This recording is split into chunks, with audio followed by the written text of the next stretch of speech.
Oh, hey, how's it going? This is all nice and dry now, and you can see where the finish has been applied on the inside of that one and the inside of that one there. Got the edges all burnished. And now it's time to glue these two pieces together. Now let's see how my lines look. You know what? I'm going to redo my lines a little bit before I go any further.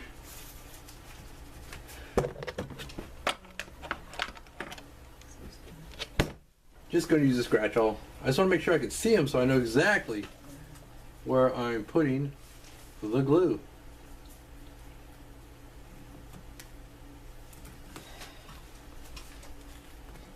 Because I don't want to glue any further than that, because the center section is going to be open. So I want to make sure I don't get any glue there.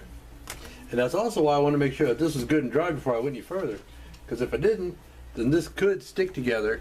And well, it wouldn't stick together like glue, but it would be a bit of a pain and an inconvenience.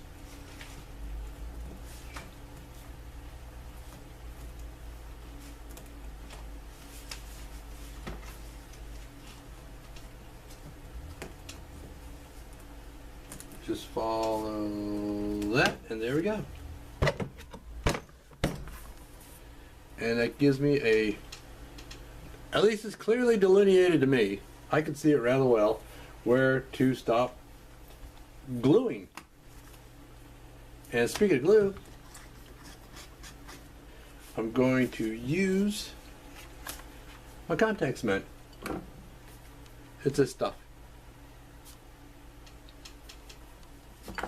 This one's almost empty, so I got myself a new can for when I run out of this can.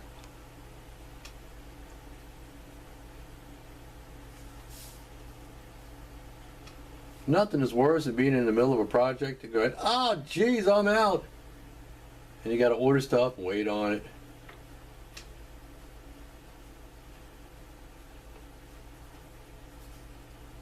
The idea is just to put a nice thin layer on it. If you want to put more, put a thin layer and then put another layer after the first thin layer gets tacky.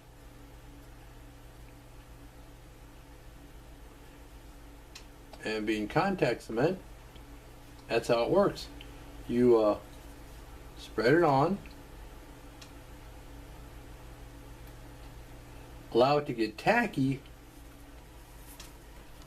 and then the two sides stick together on contact. Hence the reason it's called contact cement.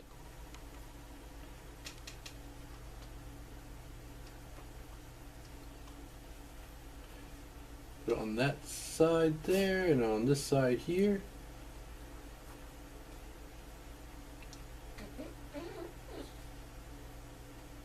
Oh, that Lisa. Something stinky. But it's a good kind of stinky.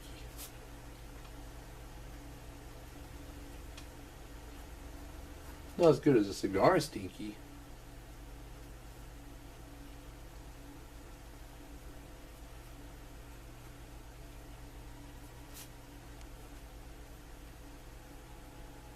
Well, anyway, I'm going to keep doing this, and we'll come back to it.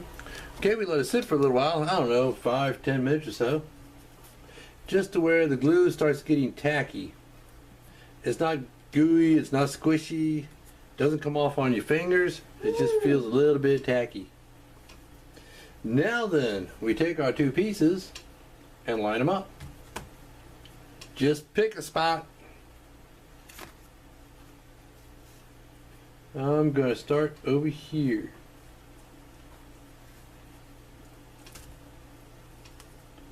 Now you can see that. Once they touch, that really wants to stick.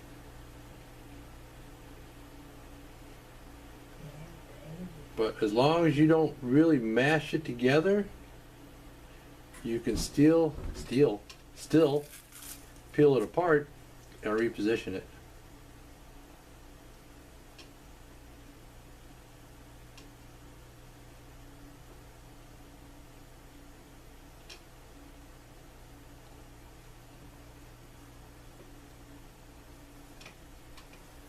And that is actually looking pretty good right there.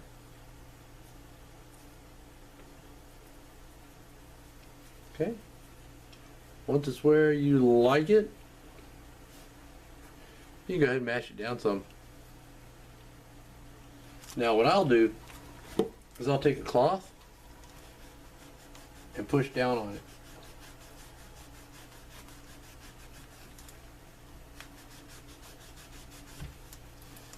And that'll push the two pieces together.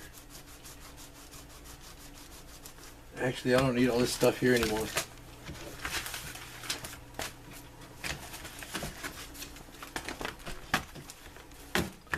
Since I just have the one workstation, I set it up for different things.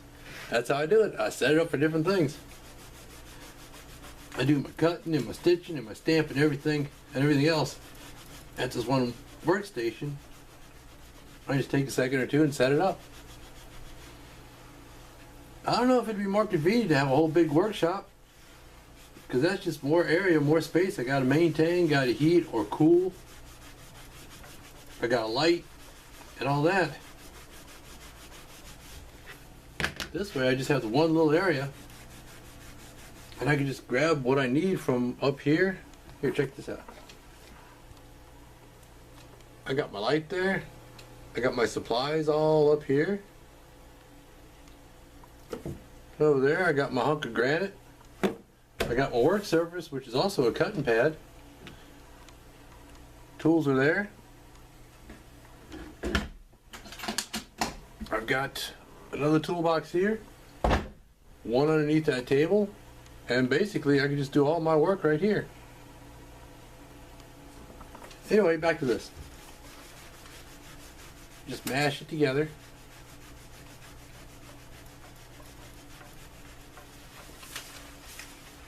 Make sure you get around those edges.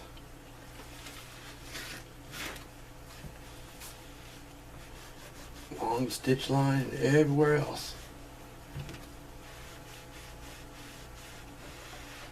And if you feel you gotta, you can take something heavy